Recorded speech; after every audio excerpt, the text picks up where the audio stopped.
Welcome back to the Force Feed. In today's gaming news, we get the first bit of gameplay footage for The Long Dark, Shadow of the Colossus is free on PlayStation Plus, and Jim Sterling tells us why season passes suck.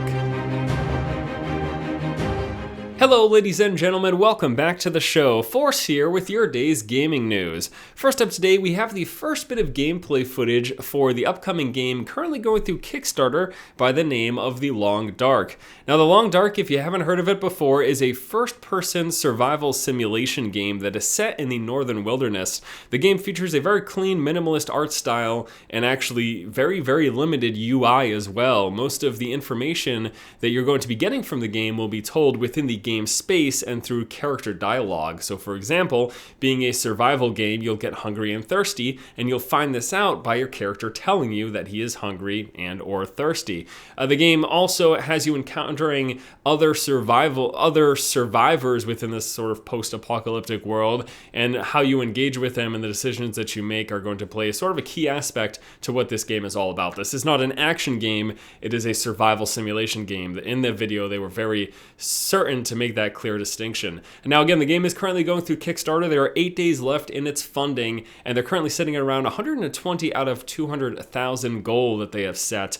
So with just a few days left, they're cutting it a little close, but a lot of games like this tend to pick up steam in the last couple of days of their Kickstarter funding. And so I feel like this is probably a game that will reach that Kickstarter goal. It's got an interesting art style. It's an interesting concept.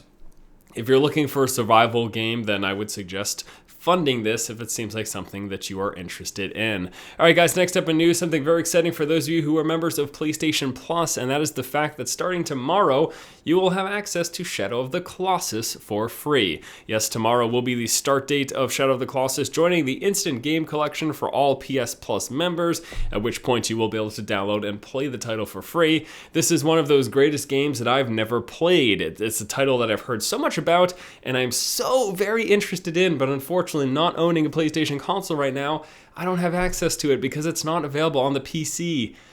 I wish it was. Is it? Do I not know something? I'm pretty sure it's not available on the PC. Otherwise, I would totally play this game because it's conceptually and the gameplay footage I've seen so far is very, very intriguing to myself. It's this world that, if you don't know, the general premise is you're moving around this world. There aren't enemies around every corner. There are just giant colossus that are scattered throughout the world that you have to find and destroy, and they're supposed to be these big epic boss battle encounters. It's a very cool idea, and I'll probably just get a PlayStation 4 just to end up playing this game through their digital catalog. I don't know. It seems really interesting, and those of you who have PS Plus right now can get it for free tomorrow. And last up in news today, I'm actually going to be pointing you guys to another game journalist here on the internet, and that is an individual by the name of Jim Sterling, who runs the Jimquisition, a weekly gaming topic show. And this week's episode I thought was pretty interesting. I wanted to let you know about it. In this episode, he talks about why he feels season passes are rubbish, why they're garbage, why they suck.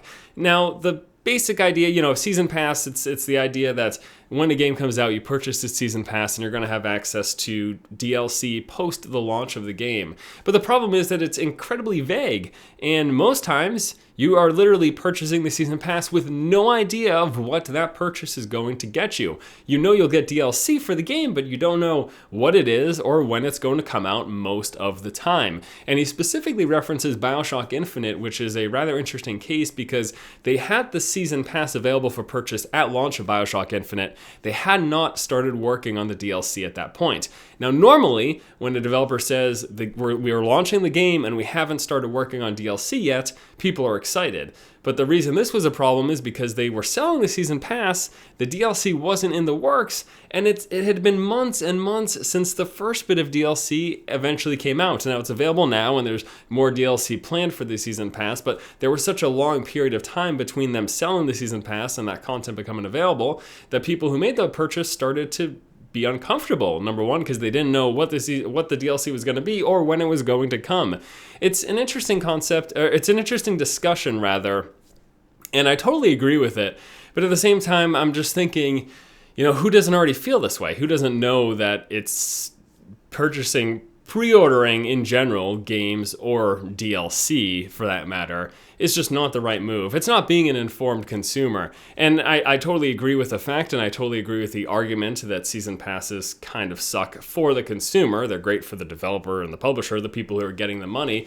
But for us, since you don't know what you're getting, you're paying into something blindly, and you could end up getting rubbish in return. And he argues that a lot of times you do, and you know what, I would probably agree with that sentiment for the most part. But yeah, it's just, whenever these topics come up, while I totally agree with them, I also think we're sort of preaching to the choir, unfortunately, because anyone watching the Jimquisition or watching this show here already knows that. And the big mass public who makes most of the purchases of these season passes or these pre-orders of games, they're the ones who really don't care about being an informed consumer because they're just buying the game that their friends told them to buy.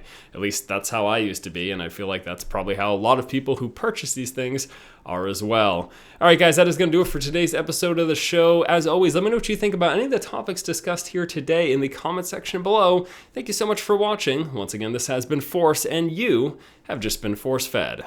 So I think I have a solution. So that we don't have to constantly be having this discussion, this is the bottom line. Pre-ordering games or DLC is stupid. And if you do it, you're stupid. So don't do it. Show this video to your friends. Thank you.